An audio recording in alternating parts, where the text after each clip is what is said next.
Ano mensahe ang kailangang marinig ng mga earth sign ngayon o within 1 week mula ngayon?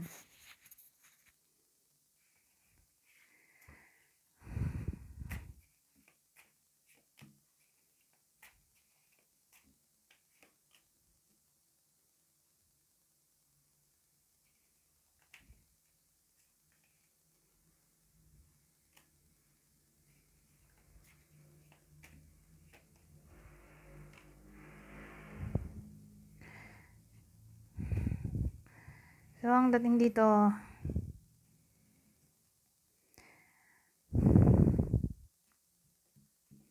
may someone kasi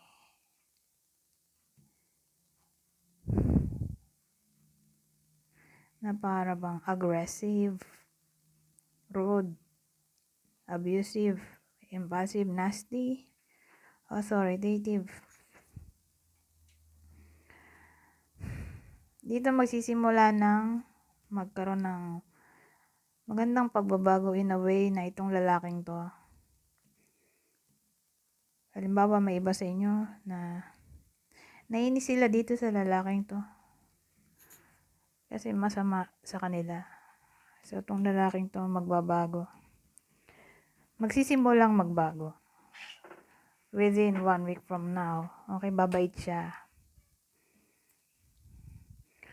So, sino kaya itong lalaking to para makilala ng iba sa inyo?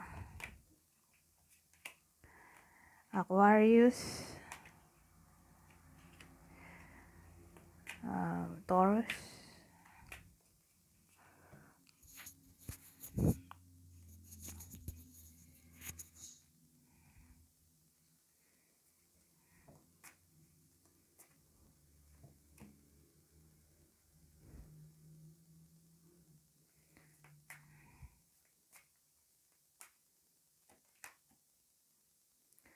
ay, ano to?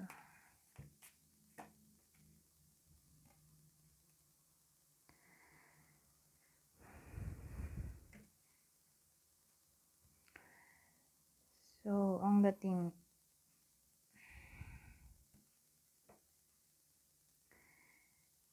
pamilyado ha, kasi may family card tayo. Separated sila ngayon. Ito, ayaw makipag-ayos ng isa sa kanila. Ang reason ay dahil financial problem.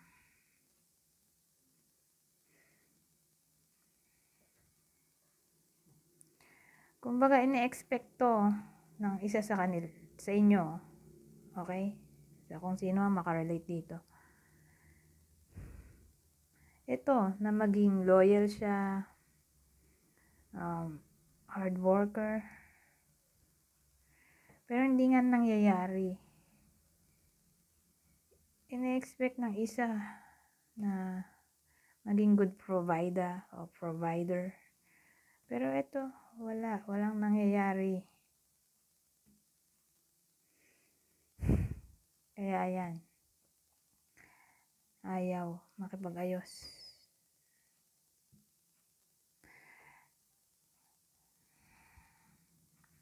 So, sino yung possible partner dito para malaman nyo kung para sa inyo ba itong reading o hindi? O pwede rin naman sa kakilala nyo to. Pwede rin naman ganun.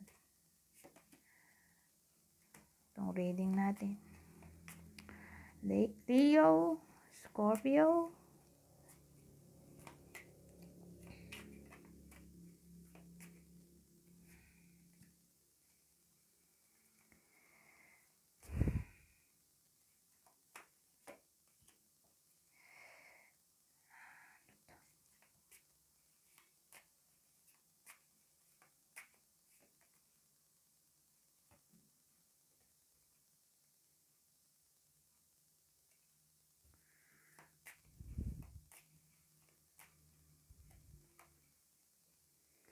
parang ganito rin yan.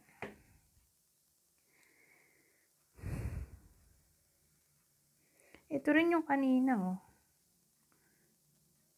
Yung kwento, ayaw makipag-ayos ito, saka to. Miss opportunity tungkol sa reconciliation. Ito na naman, money ang problem. So, kanina iniisip ko, sino? Sino yung ayaw makipag-ayos? Lalaki. Kasi parang karugtong lang to nung kanina. Lalaki yung ayaw makipag-ayos. In-expect niya magpadala siguro. O magbigay yung partner niya. Siya yung nag-expect ng pera sa partner niya. OMG. Sabagay, may ganyan talagang kaso. Lalo na kung walang trabaho yung lalaki, di ba? Tapos yung kumakayod lang ay babae. O kaya yung babae yung nag-abroad. Siya pa yung may ayaw makipag-ayos. O sabihin natin,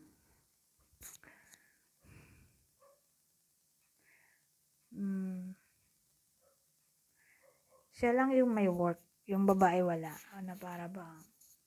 Na-expect niya na mag-work din yon, kaya lang ayaw naman ng babae. So, nahihirapan na siguro siya sa gastusin. So, ang dating, nire-require niya yung babaeng mag-work na rin. Pero sa edad niya, tingin ng babae wala nang tatanggap sa kanya. Mahirapan na siya mag-work, kaya ayaw niya. Pwede rin ganun. So, again, case-to-case basis, kinilir ko lang dito kung sino. Para bang ayaw makipag-ayos. Lalaki. Diba? Kaloko naman. So again, dugtong lang ito. Ito yung partner. Leo, Scorpio. Depende kung sino ka dito sa kwento na to. Ikaw ba'y babae? O ikaw yung lalaki? Case to case basis. Ano to? Nahulog to.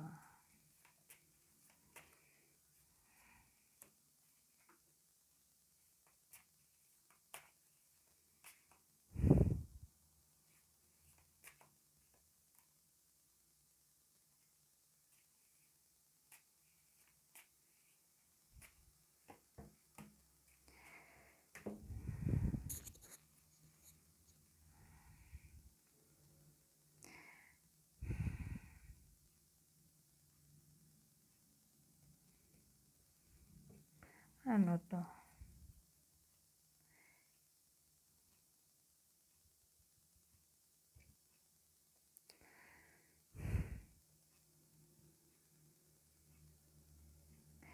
So, ang dating. May iba sa inyo na magkaka-work. Magiging fearless.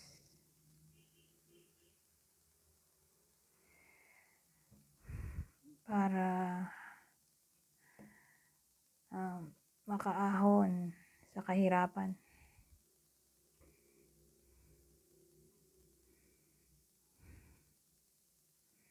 Pwedeng ganon. Ibang case naman, ito, employed na yung iba sa inyo. May someone na arrogant sa workplace. More like, boss siguro.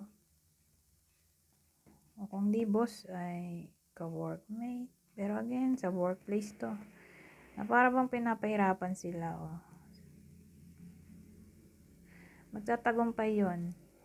Yung sino man sa inyo na binubuli, parang ganun.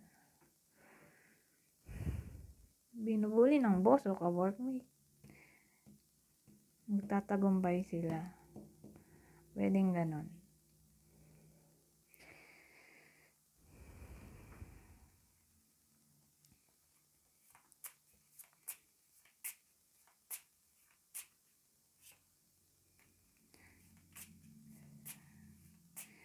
So, within 1 week from now,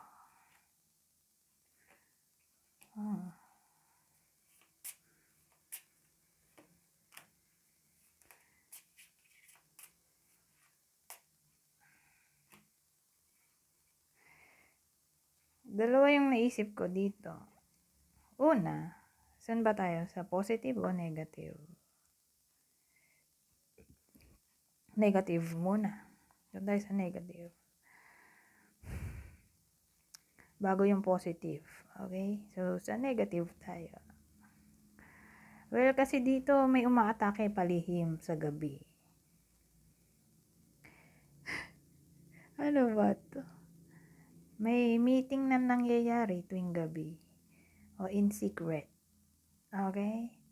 More like third party situation to at ang third party ay friend. Sad to say. Yun yung unang scenario, yung negative. So, sino kaya to? Bago tayo pumunta sa positive. Sino tong third party friend? OMG.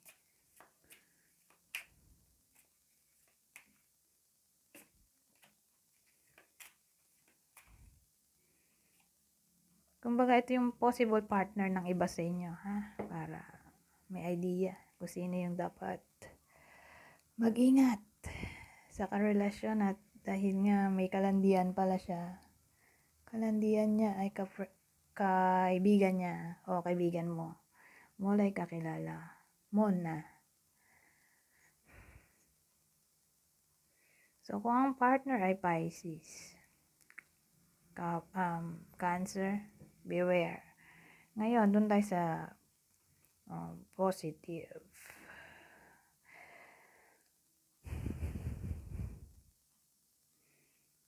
May bibisita sa iba sa inyo, ka-workmate. Okay? Sa gabi. Sa gabi siya pupunta.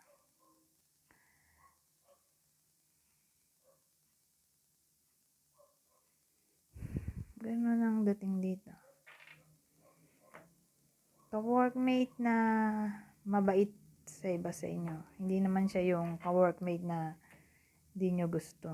Tapos biglang bibisita, di ba? Hindi. Ano siya? Ka-workmate na mabait sa inyo. Ewan ko. Parang invitation siguro to. I-invite ka na pumunta sa kanila o siya yung pupunta sa bahay nyo. Kasi may tayo. Rider. May dala-dala siyang communication o news. So, pwedeng invitation to. O anything na may kinalaman sa ano ba to?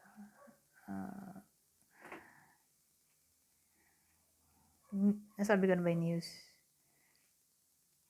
Nakalimutan ko yung nasa isip ko. Ano ba yan? Sasabihin ko na sana. Nakalimutan ko pa. Opportunity news. Declaration of something. Announcement.